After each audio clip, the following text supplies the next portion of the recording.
ಗೀತಾ ಮಹಾತ್ಮೆ. ತಸ್ಮಾತ್ ಸರ್ವೇಷು ಕಾಲೇಷು ಮಾಮನುಸ್ಮರ ಯುಧ್ಯ ಚ ಮಯ್ಯರ್ಪಿತಮನೋ ಬುದ್ಧಿಃ ಮಾಮೇ ವೈಶ್ಯಸ್ಯ ಸಂಶಯಂ.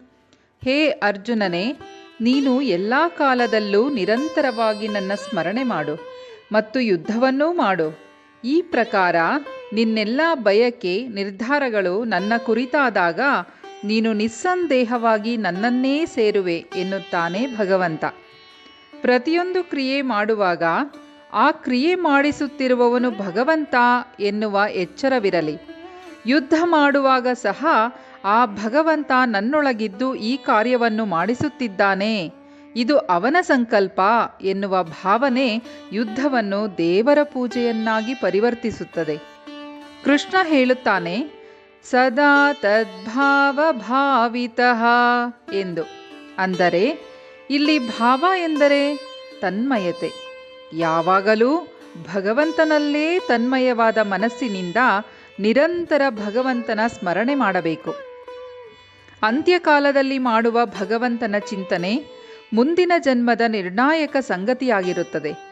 ಆದ್ದರಿಂದ ನಾವು ಮಾಡುವ ಪ್ರತಿಯೊಂದು ಕೆಲಸ ಕಾರ್ಯದಲ್ಲಿಯೂ ಪರಮಾತ್ಮನನ್ನು ನೆನೆಯುತ್ತಾ ಸಮರ್ಪಣಾ ಮನೋಭಾವದಿಂದ ತೊಡಗಿಕೊಂಡರೆ ಆ ಕೆಲಸದ ಸಾರ್ಥಕತೆ ನಮಗೆ ನಿಶ್ಚಯವಾಗಿ ಲಭಿಸುತ್ತದೆ. ನಮ್ಮಿಂದ ತಿಳಿದೋ ತಿಳಿಯದೆಯೋ ಆಗುವ ತಪ್ಪಿನಲ್ಲಿಯೂ ಕೂಡ ಭಗವಂತನ ಅರಿವು, ಶರಣಾಗತಿ ನಮಗೆ ಪಾಪದ ಲೇಪ ಬರದಂತೆ ತಡೆಯುತ್ತದೆ.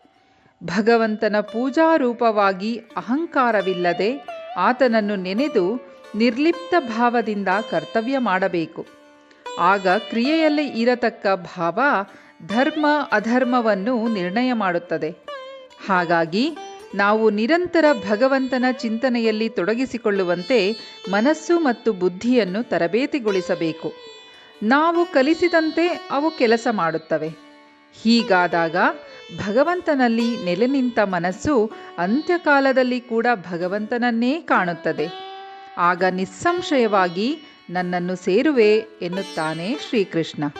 ಹರಿ ಓಂ.